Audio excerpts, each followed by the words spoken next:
All right, welcome in, folks. We'll give everyone a couple minutes here to join and get ready.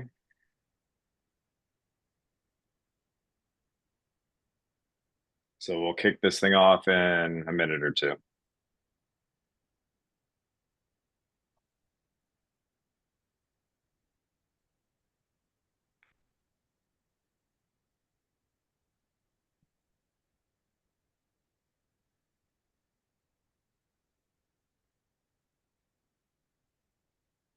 Seeing our participants are slowly rolling in here. We're trickling in.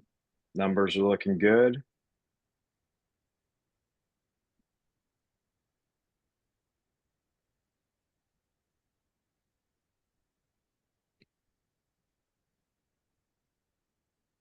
All right, so we're going to get ready and we're going to get started here. Okay, so welcome everybody. Thanks for joining today's session, Tariff Trouble, Navigating Rising Costs and Government Contracts Risk in Government Contracting.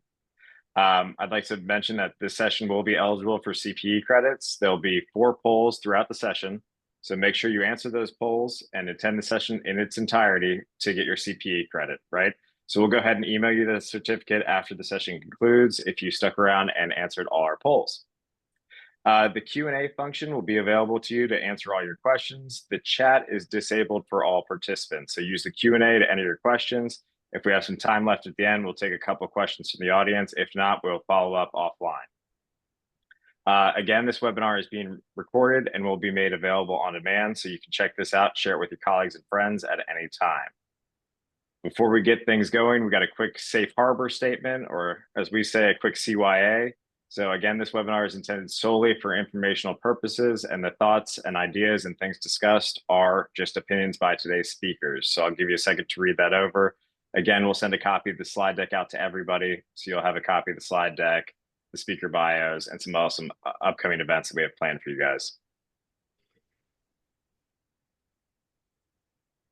Okay, so why tariffs matter now in government contracting, right? We have executive orders, what feels like on the daily, global policy shifts, rising costs that are putting pressure on contractors to deliver on time and on topic, right? So the key question we're going to cover today is who pays for this, and we have an awesome panel that's going to talk through it for you. So we're going to go through our quick speaker bios. So up in the upper left corner, the gentleman with the glasses, the handsome gentleman with the mustache, is Bill Walter. He's a CPA and heads Forvis Mazars GovCon consulting team. He specializes in FAR and CAS to meet DCAA and contracting officer expectations. To his right, we have Alex Saria from Miller and Chevalier. He is an experienced litigator and trusted advisor, helping companies comply with helping contractors solve their most challenging legal issues. Outside the courtroom, Alex helps contractors prepare requests for equitable adjustments and seek other forms of relief available from the federal government. In the bottom left-hand corner, we have the wonderful Debbie White. She's a partner here at Kinetek and accomplished expert in cost accounting, manufacturing operations, and her expertise in engineer-to-order manufacturing is second to none. And finally, we have Steve Fruitman. He's a founding member of Kinetek Consulting. He brings deep expertise in project-based accounting operations, drawing from a diverse background in project management, finance, accounting, and cost accounting, and he's the expert in solutions for complex enterprise implementations. All right. And so before we get things going here, we're going to kick off our first poll question, okay? Please keep in mind you need to answer each of these polls to get your CP credit today. So the first one we're going to launch is going to be, what is your biggest tariff concern? So we're going to leave this up for 30 seconds. So is it the rising material costs, legal and contract ambiguity, audit exposure, accounting setup, or all of the above? So get those questions answered, get that poll submitted, and we'll make sure you get your CPE credit. Yeah, I'm gonna have to file a complaint here, Colin, because it says hosts and panelists cannot vote. So, my opinion must not be worth much here. Your opinions strictly do not matter, sir. No, I'm just kidding. I got it. You have enough credits. This is for the audience. All right, so we'll leave this up for another second or two. Looks like we've got everybody submitted, so it's almost complete participation. That's awesome to see. All right, I'm going to end this poll, and I'm going to go ahead and throw it over to you, Bill. So let's kick this thing off, right? So what are these tariffs everyone's talking about, and why should government contractors care? Okay. Well, I'm going to start off with an overarching statement. and it deals with executive orders. The current administration has consistently taken a position that he believes the U.S. is paying more than its fair share of everything. The United Nations, tariffs, helping the environment, all the rest of the stuff. And part of his policy says we think everybody should pay their fair share. And to help address that, he's issued 152 executive orders. And that's according to the Federal Register report that I pulled up just before this conference. So it may have changed since I pulled it up, but we'll have to see. In fact, his 152nd executive order that he just issued is titled Modifying Reciprocal Tariff Rates to Reflect Discussions with the People's Republic of China. So it's a very dynamic, it's a very active environment. But of course, tariffs are taxes that importers pay when they're buying goods or services from different countries. And there are many different rates that get charged. There was a flat uniform rate that was in place for many years. Many companies will have tariffs, many countries will have tariffs up to 50, 60%. Some are down as low as 5 or 10%, but the tariffs are all over the place. So a tariff is a tax that gets paid on the import of goods. And if you're paying $50 for something yesterday, if the tariff increases, you may be paying $60 for that thing today. And in the world of government contracting, many companies have been awarded contracts years ago based on their estimates of cost from years ago. And when they're buying the material today, if there's a tariff that's associated with it that's higher than what was included in the material cost from a couple of years ago, well, you're going to start to see profits eroding on those contracts in many cases. So a tariff is a tax. Most taxes are allowable costs on government contracts. And if you have a contract that is cost reimbursable and a cost reimbursement contract, if you have to pay a higher cost for material, well, the government is on the risk for that. The government will reimburse you for those costs because tariffs are allowable costs, but you still have administrative requirements that you have to take care of as a contractor to make sure you have funding available to cover these increase in material costs. So you've got a lot of homework that you have to do to figure out how is this going to impact my funding on my contract? If I think I have a 12-month burn rate, am I now going to have a 11.5-month burn rate? How do I go back to my customer to explain these? But generally, the cost risk, who's going to pay for it on a cost reimbursement contract, is going to go to the government because they've accepted that risk in the type of contract they awarded. On the other hand, if you have a fixed price contract, so if you have a firm fixed price contract and it's based on your cost estimates from years ago or last month, et cetera, you may not have had tariffs, the impact of the cost of the increased tax on the material cost built into your cost estimate.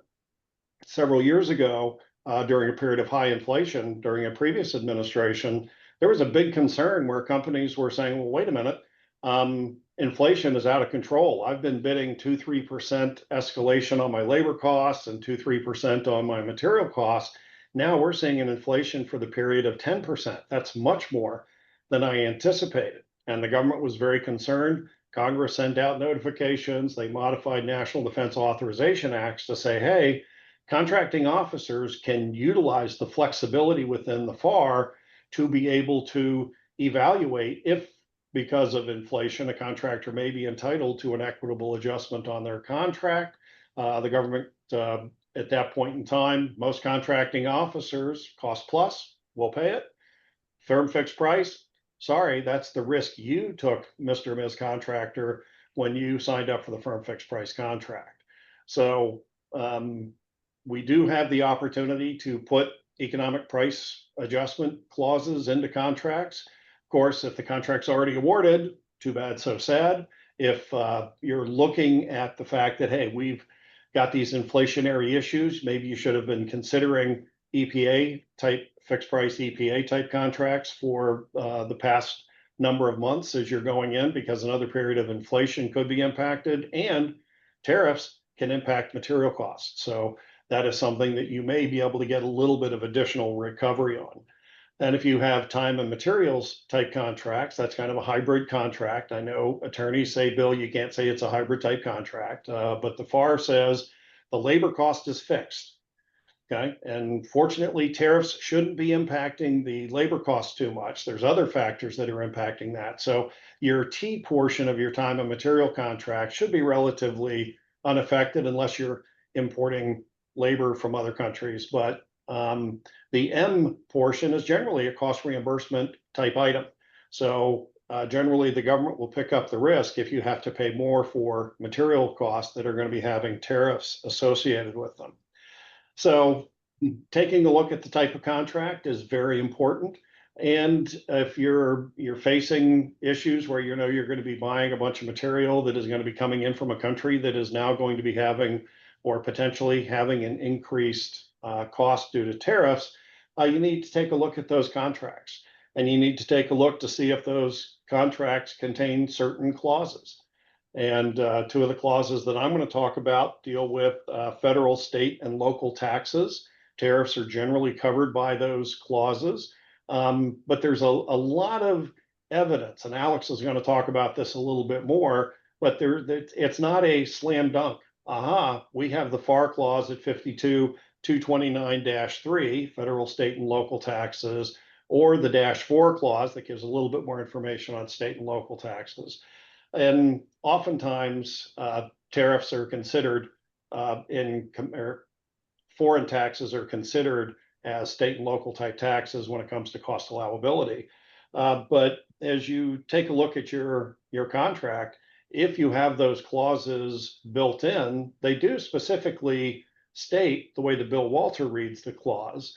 They specifically state that, hey, if a tax rate goes up, and if that tax rate wasn't anticipated in your cost estimate, then you can go ahead and request an REA. And the contracting officer should acknowledge that REA. But what we get into is if a tariff goes up, most of the time it's going to be the importer of the materials and the goods that's going to be paying the tariff. So then that is going to be passed through when you buy the material for your particular contract. So it's going to be very difficult, I think, to actually go back and find the very detailed elements to show the reason that this particular component went up by 15% is because the tariff had to be paid by the importer, and therefore that's the 15%, and you can actually show the audit trail to go back and forth. So you do have clauses that generally will identify things in a pretty broad perspective. They do provide for requests for equitable adjustments. But at the end of the day, with many of the attorneys I work with, if you're going to pursue it with an REA, you request from your contracting officer, hey, here's my request for equitable adjustment, and they have the right to say no or yes, or maybe they don't even respond. So then it becomes a legal issue, because then if you want to pursue it, you're going to have to file a claim if they say no or if they don't respond. And then you're going to have to pursue it through the various judicial groups that are available. That's great, Bill. I think you already answered the question. You touched on a little bit of who pays for this, right? Mm-hmm. So I think we can throw it over the fence to Alex now. So now that we know the basics, Alex, what are the other clauses and avenues contractors can leverage to better protect themselves? Sure. And Bill touched on sort of the approach to this question in general. But, you know, anytime we have a client that's feeling tariff-related pressure or inflationary-related pressure, the first step is to just take a look generally at the contract to hunt for remedy granting clauses, right? As Bill mentioned, the -3 clause, the -4 clause, I think is a clause that's gotten a lot of attention, rightly, in the current environment, but there may be other remedy granting clauses, right? So I think the first piece of advice that we have for clients is don't necessarily zero in on any given clause, right? Take a look at your contract as a whole, think creatively about what remedy granting provisions may be available to you, and think about, you know, what clauses are not in your contract that maybe should be in your contract that may in fact give you a remedy, right? Because there could be sort of a two-step approach that you take where you are asking your KAO to include a mandatory clause that may be missing, and then working that clause to pursue potential relief. And I'll give an example of that in a few moments here. Just highlighting a couple, I think, practical points on the -3-4 clause, the state and local taxes provisions that Bill mentioned, right? So those are mandatory contract provisions and fixed price contracts performed in the United States that are valued above the simplified acquisition threshold. So if you have a contract that meets those criteria, then one of these two clauses should be there. The first premise, very sort of sky's blue point that's reflected in these clauses that's important to take note of is that the fixed price, your fixed price is presumed to include all applicable taxes, right? The government, I think, in these clauses is getting out up front, give us your price, give us your fixed price. We don't want any surprises. So as Bill suggests, going into a firm fixed price contract, your costed proposal should take into account what you reasonably anticipate at that time paying in applicable taxes. The second premise that I think is getting a lot of the attention is there, as Bill mentioned, there is an ability to go back to the KO to seek relief for a price increase for quote unquote after imposed taxes paid by the contractor. And Bill, hit, I think, on the two important nuance points that emerge from that part of the clause. One is it has to be an after imposed tax. If it's a tax or a tariff that you should have known about or did know about before submitting your proposal for the particular contract, you're stuck with that, right? So the tax or the tariff needs to be new. And that's just a question of timing and what you knew or reasonably should have known at the time the fixed price was set. The second part, I think, is probably the biggest, I'll call it pitfall of these clauses, right? Where you are most likely to run into issues if you're a contractor that's looking for an upward adjustment in your fixed price. And that's that your after imposed taxes, tariffs have to be paid by the contractor. The way that has been interpreted by the boards of contract appeals is that the tariff itself needs to be paid directly by the contractor. So what does that mean? If you are the importer of record, if you as a government contractor, the importer of record for a particular product, material, component that is a deliverable under your contract, then, and you are paying that tariff as part of your importation process, then you're probably going to be in pretty good shape to establish that you're paying the cost of those tariffs directly. Of course, that's not how, I would say, at least in my experience, the vast majority of contractors are handling the importing of material, right? A lot of times you're working through a broker, you're working through an importer of record that is their business, and you use them, sort of for your general business as an indirect function. A lot of times you're asking your subcontractors or vendors to do the importing, right? And they are passing the cost on to you as a prime contractor or a higher tier subcontractor. And in those situations, it does get trickier, right? To demonstrate, as Bill suggested, that you paid the cost of the tariff directly, as opposed to simply having a higher cost of performing the work, right? A higher cost of obtaining that material from some other party that may in fact be paying the tariff directly, but maybe marking up or including other contingencies that are then loaded into what's passed on to you. In making any request for an upward price adjustment under these clauses, the regulations make clear that not only do you have to have a fixed price that you can demonstrate did not account for the after imposed taxes, but you also have to be able to demonstrate that your fixed price didn't include some sort of contingency amount, right? The position that I think we take in almost all of these cases, that does not include your profit margin, right? Profit is profit. A contingency is a different thing. And so that is something that, in my experience, it's best to just sort of head that off at the pass when you're making the request for equitable adjustment. If you can make the statement accurately, affirmatively state our fixed price does not include a contingency for tariffs, right? Again, you want to be accurate, but I don't think it's something that you should shy away from, because again, our government counterparts certainly are going to be looking at that question as they work through the analysis.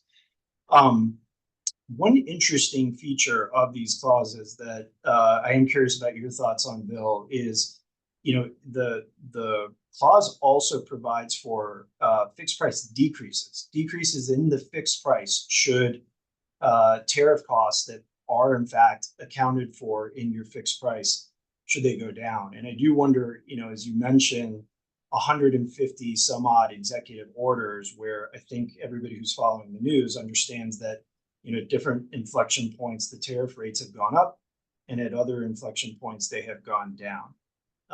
It seems like we will settle, at least for the time being, we will settle on sort of this universal 10% tariff rate. But one thought that comes to mind for me when I look at this remedy granting clause that seems to contemplate upward and downward adjustments, I wonder if that's a place where contractors and their contracting officers can find some common ground, where if you were seeing a spike that merits an upward increase in the fixed price, contractor can go to the contracting officer and say, hey, as long as this fixed, these tariffs are at this higher rate, and assuming you can meet all the other criteria, that's why I'm coming to you. But of course, if it goes down, I will come to you again and we can readjust as necessary. Again, both parties acting in concert to try to, appropriately avoid performance risk or a potential dispute down the road about, allowable costs or, cost increases, by recognizing, we're working together to sort of deal with a very fluid and dynamic situation. The last point I'll make about these particular clauses are sort of the procedural requirements, right? So contractors are required to promptly notify the contracting officer as soon as they reasonably expect that a tariff has or may cause an increase or require an upward adjustment in the contract price. What does reasonably expected mean? What does promptly mean? We deal with that all the time, but those are judgment calls that depend on the facts. I think the basic takeaway here is don't sleep on this, right? There are a lot of companies, and certainly our clients, who are being really thoughtful, being very methodical about what they are going to ask their customers to partner with them on. And that's good business. That's really good practice.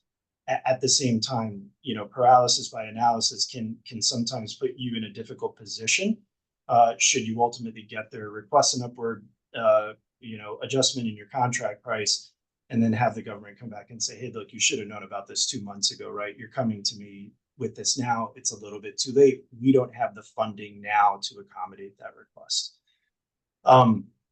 In terms of like the list of remedy granting clauses, Bill mentioned EPA clauses, and there are a number of those, 52.216, and there are several that fall under that rubric numbering. There are also DFARS clauses, 252.216, 7000, 7001. And those clauses are typically included at the government's discretion, right? So it's difficult, to make the argument that these are mandatory clauses, that they have to be in there. But again, in the spirit of, contractor and government recognizing that the increased cost of tariffs may in fact result in performance risk, that's sort of, I think, the spirit that, hopefully companies are able to approach their discussions with their customers when they are requesting the inclusion of an EPA clause. The EPA clauses, standard clauses, as Bill alluded to, are contemplated in situations where the parties sort of sit down, have a discussion where they say, hey, look, we can expect here that there could be significant fluctuations either in the cost of material or, and this is, I think, a really key point, or in the contractor's established prices for particular items that are being delivered under the contract, right? And so if you can have that conversation, encourage you to have those discussions proactively with your government counterparts, The EPA clauses, have some limitations, but there's some flexibility, right? You sit down, you specify contingencies, you specify the types of material that are subject to potential requests for increase. You also look at timing. When are you going to start, sort of the availability of upward adjustments based on the contingencies that you map out. But you do that together. And I think that's one of the reasons that the EPA clauses are a really sort of powerful tool here, in addition to the -3 and -4 clauses maybe being mandatory clauses. EPA clauses typically have a 10% maximum cap on upward price adjustments. That happens to align with that universal 10% that we may or may not settle on here. As Bill mentioned appropriately, there are different pockets, different categories of goods that are always going to be subject to, or not always, but potentially higher to subject to higher tariff rates. Particular countries will have higher tariff rates, but the 10% max on the EPA clauses, sort of happily aligns with what we think will be at least part of the baseline here. And so the trick with, the EPA clauses is really, I think, negotiating with an eye towards the future. What are those specified contingencies that you can reasonably expect? Again, the takeaway I think I would have on the EPA clauses is that really does require you to have a good, healthy, thoughtful discussion with your customer, and hopefully you can get to a place of common understanding where you account for contingencies as best you can. The last set of clauses that I'll mention is sort of a little bit of an outside the box thought, but the FAR and the DFARS both contain duty-free clauses that, the premise of those clauses is that they give the contracting officer authority, discretion to accord duty-free status to particular materials that are going to be delivered under and for a government contract. The reason I think that's a really significant, those are two significant clauses to at least consider for purposes of this tariff discussion is, of course, if you have particular material that's accorded duty-free status, then the cost of increased tariffs never hit the contract to begin with, and you avoid maybe some of the more complex discussions that you might have to have under an EPA analysis or under the state and local taxes clauses. Again, high emphasis here on communicating with your customer, right? It's the KO's call ultimately as to what material will be accorded duty-free status. These clauses do require the KO to go and execute certain import documents, come up with a certificate, work with other officials in the government to come up with a certificate to ensure that particular material is in fact accorded duty-free status from, an actual importation perspective. But the idea here is that these clauses set up a process that may allow the parties to say, look, we have particular material that's going to be delivered under this contract. Let's try to sidestep this whole tariff cost increase part. And what's in it for the government as part of that is you've got, on many occasions, limited funding that is available to, allotted to a particular contract or a particular leg of the contract. You don't want tariffs eating up that available budget the same way that the contractor doesn't want to have to pass on costs that it doesn't want to have to bear in the first instance. So I encourage others to, everyone to sort of think about the way the duty-free clauses could be used. That's great, Alex. As a follow-on to that, I can't emphasize enough what Alex is talking about. The communication with your customer is the tough thing, because oftentimes if you're a contractor, the duty-free clauses, your contracting officer may never have had to utilize these before. So now you're asking them to go down a new route, which can oftentimes be challenging. So having that communication, understanding how to use these clauses before you go in to talk to the contracting officer, and being able to answer the WIFM, what's in it for me question, is very pertinent. So I've worked with many contracting officers in the past where if something is kind of not in the norm, it can be a challenge, and it really takes a lot of work to help them understand what the requirements are, who they need to talk to, so that they can get that done, because they're dealing with 50 contracts and everybody's clamoring for more money. So whatever you can do to help them will help you. That's great, Bill.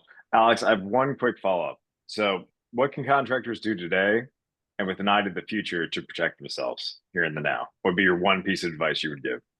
Yeah, I think rather than, only thinking about your current contracts and how you might be able to get relief on those, and certainly that's what's on a lot of folks' mind today, but really sort of setting yourself up internally for success in future business capture proposal efforts, to really think critically about how you are going to prepare for a world in which tariff costs are going to loom large, right? And that means how you're accounting for them. If there's different, and you've got the A team here between the Kinetek folks and Bill in terms of how to set your cost accounting systems up and how to track those costs. But the one piece of advice would be, this seems like the new normal, at least certainly for the foreseeable future.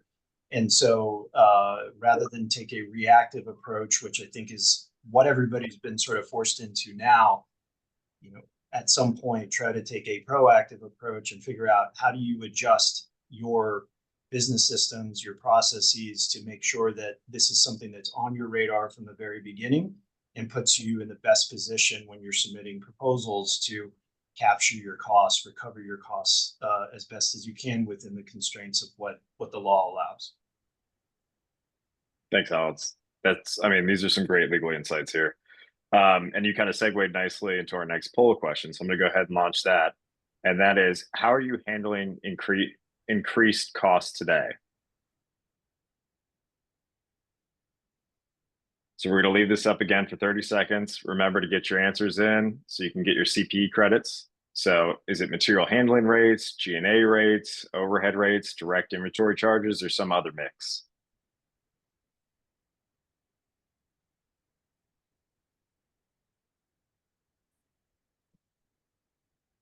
I'm a bit surprised, Colin, on the results on the bottom one there on the other. I know.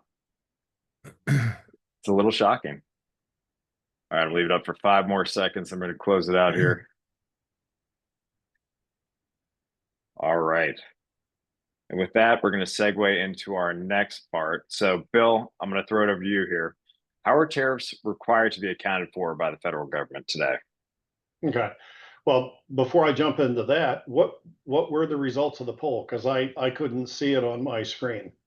Oh, you couldn't see it? Sure. Nope. So the results here, so leading the way was other, right? So how are you currently handling increased costs? Other was the clear winner, followed by material handling costs and direct inventory charges. Okay. So kind of what we thought it would be. Yeah, I think we have a lot of other, because we know quite a few government employees who are on here who are probably not accounting for this. So that was probably the most appropriate box for them to pick. But yeah, whenever we deal with cost allocations, which is what I do and I've been doing for 40 some years now, we have to take a look at the FAR. The FAR does not specifically state how tariffs have to be recorded. So companies have to take a look at tariffs. They have to take a look at their business. And the FAR cost principles, there's one that deals with allocability, which is how you assign costs to contracts. And it gives basically a 3-part test. It says if the cost benefits one and only one contract, then it can be a direct cost. So those individuals that have identified in the poll that they charge it as an element of the inventory cost of the material or as a direct material cost, they've been able to answer that first level of cost allocability to identify this as a direct cost. So if that's the company practice, then every tariff that comes in has to be included as an element of direct material costs. So absolutely a great way to do it. Whenever we work with companies, we try to do everything possible to make costs direct and identify the causal beneficial relationship that's there so that those costs can be charged direct. One of the things you have to be very careful of, though, is within the cost accounting rules and such, within both FAR Part 31, and if you're a large business and you have contracts subject to the cost accounting standards, there's a consistency requirement. So if I have tariffs that are coming in on this one contract and they're very clear. I have all the documentation that shows that here's the $652,000 of tariff that's being paid, and it's on material that's being used only on this job. You may think that I can use that as a direct cost.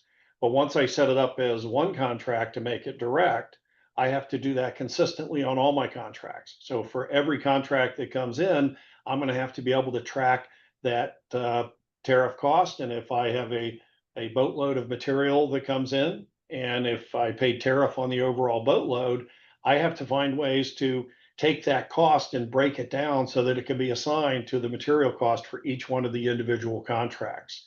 So there are some companies that will look at that and say, well, I can identify some of the tariff as a direct. I can't do it for all. So that's why I think you said the number 2 choice was through a material handling rate.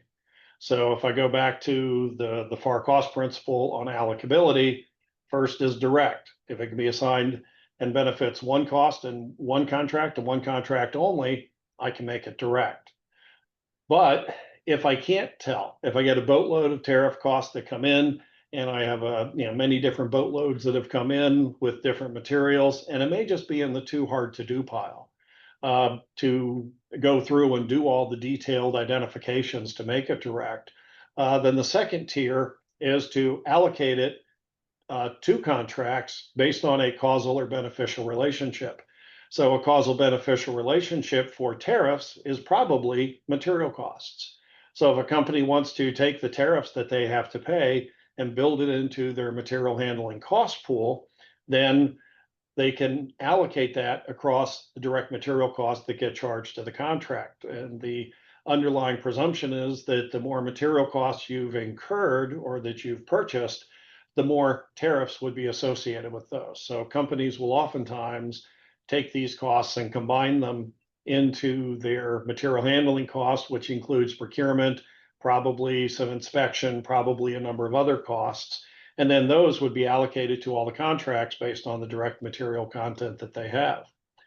And then the third tier of cost allocations is general and administrative. It's everything that's left over at the end of the day. There are some companies that don't have a material handling cost pool. So their procurement, all of their costs that would, for some companies, would be assigned to a material handling cost pool. Some companies will have that in their G&A cost pool.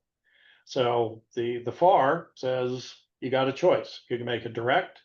You can make it through an overhead or an indirect cost pool, like a material handling or maybe a manufacturing overhead pool, or you can treat it as a G&A cost and allocate it to all contracts based on in a similar manner. So you would have to have a consistent basis there. So the way that the cost accounting rules are set up is you can do it any one of those 3 ways. Now, we've had a number of companies who are looking at the increase in the dollar amount of the tariffs, and they're saying, wow, in the past, this was a relatively small number. It was spread evenly across everything, so it wasn't as big of an impact. Now, all of a sudden, when they see these tariffs going up to 20, 30, 40%, et cetera, they're saying, wow, this is now something that previously was not significant, and today it is. So if you're a large business and if you're subject to the cost accounting standards, we've talked with a number of companies who are considering trying to take these tariffs when they start being implemented and making them a direct cost. And through the cost accounting standards, if I change allocating it from material handling to making it a direct cost, that would be a change to a cost accounting practice, unless you can identify that in the past it was not significant or it was immaterial, and today it is more significant or today it is material, not to be confused with direct material, but significant in amount. So lots of companies that we talk to at different trade associations when we're sitting around, this is a very big topic for people to talk about. And a lot of people are trying to analyze what would be the best way for us to handle it, not just today, but to Alex's points earlier. You got to look into the future. What's going to happen next year? What's going to happen the year after that? So you don't want to create so much work today that when it winds down or when it becomes more consistent, we still have to do a lot of extra work. So. No, I think it's a great point, Bill. So Steve, I'm going to throw it over to you for a second. So let's talk the best way to configure cost pools to handle these tariff costs. Okay, well, first off, talk just a little bit beyond cost pools. So as Bill and Alex pointed out, there's some main FAR clauses, 52, 229, 3 and 4, as well as Alex, I had to write this one down as he said it, 52, 216, where in order for you to know whether your contracts have these clauses available, in the contracts module in cost point, you can track the FAR clauses. Deltek gives you all the FAR clauses to select from. So if you're not making use of that, you should. That way, when you need to go back to find the contracts that have these clauses, it's readily available, assuming that these are all up to date. The other item is, Bill, you were talking about, getting that request for funding, additional funding. So those people that are cost point users should be adding that funding, obviously, into their modifications, for a contract value, contract cost and the such. So making sure that your system is up to date to handle that. So, in case you get close to ceiling, that from a revenue billing perspective, that funding will be working with you. As far as costing goes, costing pools and the such, there's two ways. So two main items for costing. As Bill said, it's either included in the direct cost of material, and it's an increased cost that you pay your vendor or your supplier. So that's one. The other is, and Bill did a phenomenal job to walk you through the various pool types that you could be adding the cost of the tariff to. Now, if you're an importer, that's going to become a very clear tariff cost, right? Because the importer has to pay the tariff. Now, as I get into this, if you're not really sure where it all falls, then your internal folks need some assistance. You got two of the best people between Bill and Alex in order to get that assistance. We come in after the fact to say, okay, what is it that you want to do in cost point, and let's build it up.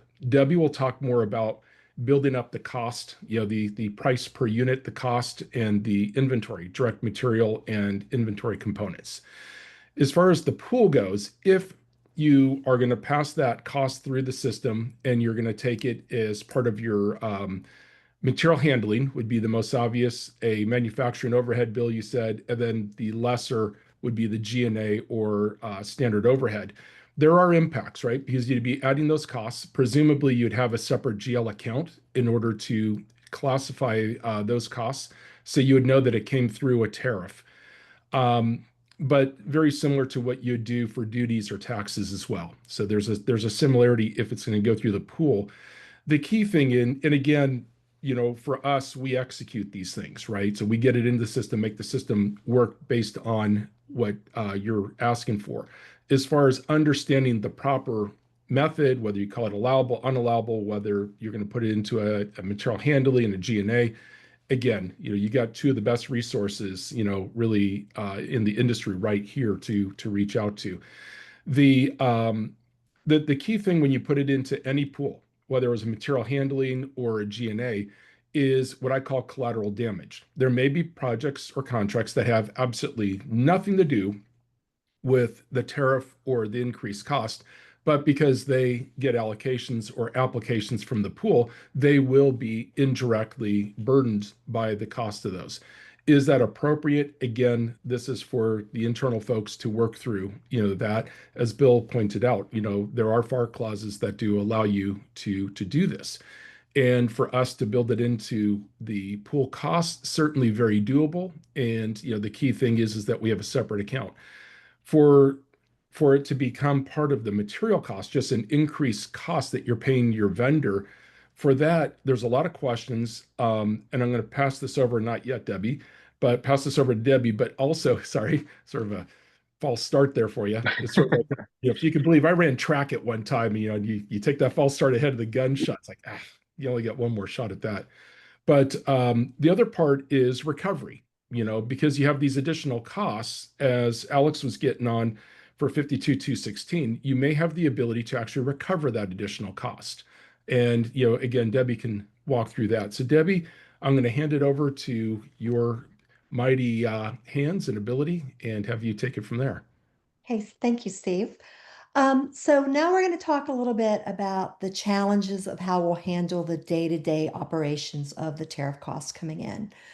First of all, the suppliers may pass that tariff cost to us in different manners. One, they may simply increase their part cost, in which these part costs would flow straight through to inventory as a direct cost.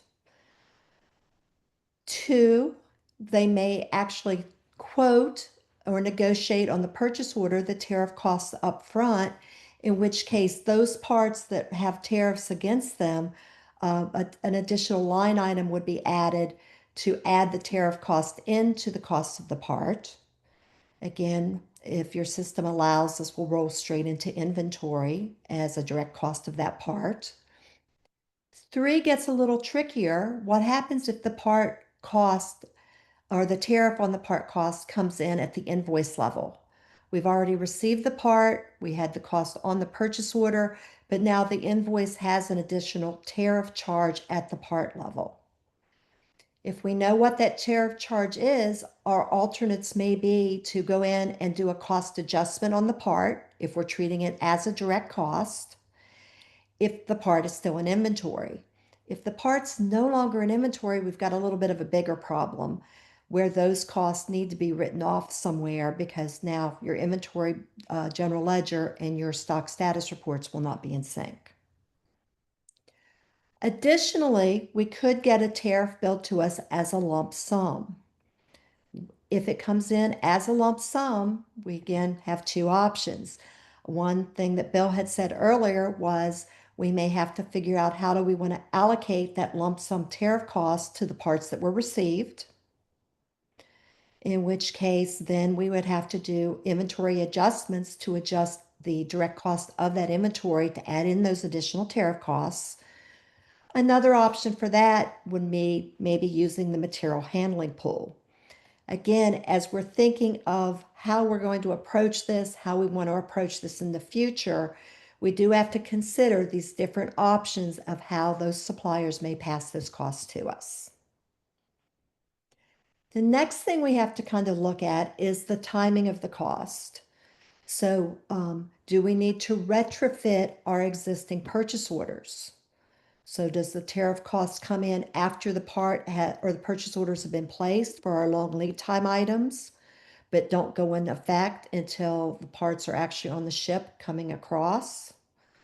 How do we go in and manually or figure out an automated way to adjust anything existing we have in our systems today? The next thing we need to talk about is recovery. So now, again, for cost reimbursable projects, recovery's a lot easier than if we are in a commercial market or we have firm fixed price projects. For firm fixed price projects in the commercial market, again, we hate to do this, but we may have to increase our pricing on the parts that we're manufacturing or we're providing to our customers. If we're lucky enough to get costs renegotiated on our firm fixed price job, we then need to go in and modify all of our existing orders that we have in our systems to increase the price on these items. Again, from an operational standpoint, this is either a manual step or we come up with an automated step to be able to do this. Commercially, and from a price list or catalog issues, these may require some mass changes to our pricing on our catalogs or our price lists. So all of these kind of things have to be taken into consideration as you decide how you want to handle the tariff costs or additional costs in the future. We do want to look, is applying overhead a easier approach, or is it applying as a direct cost? So just some things for us to consider there. So Colin, I think we're time for our next poll. Correct. All right. So we talked a lot about ERP in that section. So we're going to launch our third poll here, which is, have you configured your ERP system to better track tariff-related costs? I hope the answer is yes. I hope no one's like, hey, we're out here using spreadsheets, but you never know. If that's the case, give one of us a call and we'll help you out.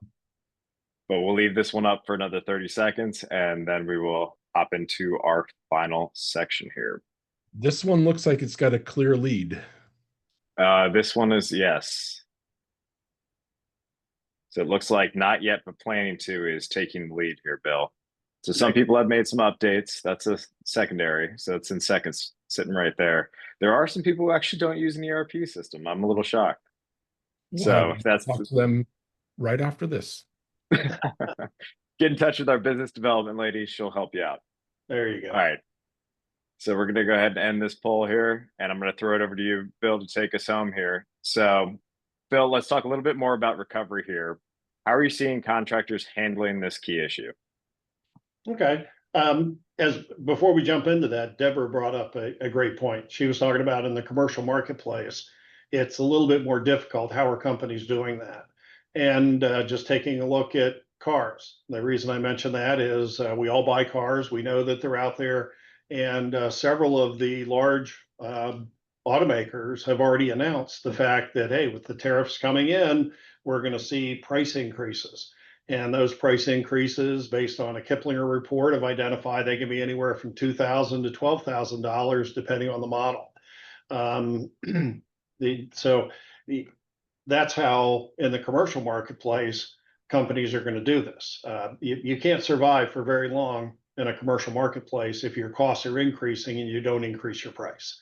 I personally don't have billions of dollars laying around that I can pay for everybody else's cost increase, but even in the normal marketplace, if we go out to eat today, the prices have gone up in restaurants because the prices are going up for food. The price is going up for what you have to pay the people who are preparing and serving the food. So it's just like any other cost. It's an increased cost that has to be recovered. As I discussed earlier, we have many companies that are out there that are trying to figure out, well, we have some companies who have already got tariffs identified as a direct cost. As Steve mentioned, these are the companies that are generally the importers. They have that insight into the tariffs, so they can make that a direct cost. They can identify exactly where that goes. For companies who are buying from importers, it's not as clear. So for them, it'll almost always be in the direct material cost. It's going to be buried within that dollar amount that I get charged on my POs when they come in. To Deborah's point, as we were preparing for this, I wasn't really thinking about subcontractors and suppliers, and I was thinking more about how is the company going to handle it. But one of the things you have to do is you have to look at your subcontracts for those. One of the terms I've heard many attorneys and others throwing, and I'll leave this for Alex, is many subcontracts don't address these tariffs. We've talked about a handful of clauses that are built into the FAR that are required that should be in your contract anyway. Well, if those aren't in your subcontract, I've heard many subcontractors are looking at a force majeure clause to say, well, this is a change that's coming in. It's outside of our hands. And that gets all the attorneys I work with going, because there's a lot of different interpretations that go along with how that gets pulled together. But for the companies in the ERP that are already charging it direct, they've already got their plans in place. They're moving forward. The companies who we're hearing are asking a lot of questions are the ones that have put it into the material handling pool. And they're trying to figure out, okay, how are we best going to handle the cost recovery? But to kind of wrap this up with Alex's comments earlier, no matter how you do it, you're going to have to talk to your customers. You're going to have to help set the stage for your customer. Okay, just like the major automobile companies have announced, you're going to see price increases. You have to let your customer know. Your suppliers are letting you know you're going to see price increases coming in. So those companies are trying to figure out how are we going to account for those price increases. And they may have to push back a little bit to say, help me get better insight to these price increases so I have better information to take to my contracting officer so that I can try to get an REA or try to get a price adjustment through some of these clauses. Because while I'm more than willing to pay you more, I need to make sure that I can also get compensated for that at the same time. So best practice, communicate, document. Somebody says it's going up, find out Okay, where are you importing it from? What is the tariff increase from where it was for that country to where it is today? Can you help me understand? You already have all this stuff. Has it already been shipped? And you've already got it sitting in your shelves. If so, I don't think I should be paying a higher tariff on that because it's already here. You're not paying a higher tariff on that. You're only going to be paying a higher tariff on new items that come in. So doing a little bit of investigation, doing a lot of documentation, and doing a lot of communication with your customer is going to be important. One of the other things in the clauses that I failed to mention earlier is the clauses identify that if it's under $250, don't waste my time. So one of the things you have to take a look at, one of the best practices is it going to be worth my effort to go through and change how I do my accounting and add additional processes to make things a little bit more difficult, or is it not going to be that significant? So, taking a step back and taking a look at the materiality of all that, I think is very important as well. So that's all I got. That's great stuff, Bill. All right, so that actually segues perfectly into our final poll. So we're going to launch this one here. So are your suppliers hitting you with higher tariff or higher costs thanks to tariffs? So again, we'll leave this up for another 30 seconds or so. Yes, significantly, and yes, slightly, or seem to be far outpacing no change and not sure.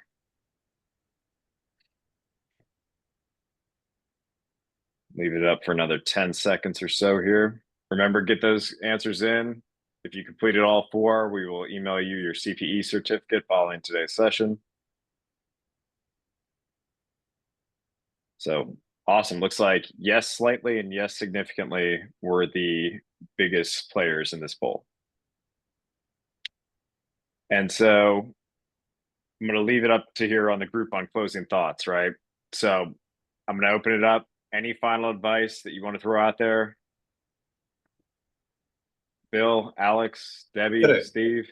Couple of grab bags. So points. So Perfect. force majeure, as Bill mentioned, it is something that gets all the lawyers very worked up. I'll say, one, the primary concept of a force majeure clause is that you're dealing with something that's unexpected. So like an act of God, that sort of thing. Think about whether at this point in this environment we can truly call tariffs unexpected. What that sort of leads me to the second grab bag point, which is government defenses in litigation. Similar to increased costs during COVID, inflation, what I expect to see ultimately play out in litigation is going to be not only the merits of contractor requests for equitable adjustment under these clauses, these remedy granting clauses, but also the government is likely to assert a sovereign acts defense and say, well, look, we were imposing these tariffs on everybody. We weren't picking on you. And that ultimately creates a really, really acute fight on whether or not those remedy granting clauses, sort of give you a relief valve, even in the face of the sovereign acts defense. So that I think is something that will play out. I think the last point I'll make is, and you see a little bit of this in the comments that Bill was making a moment ago.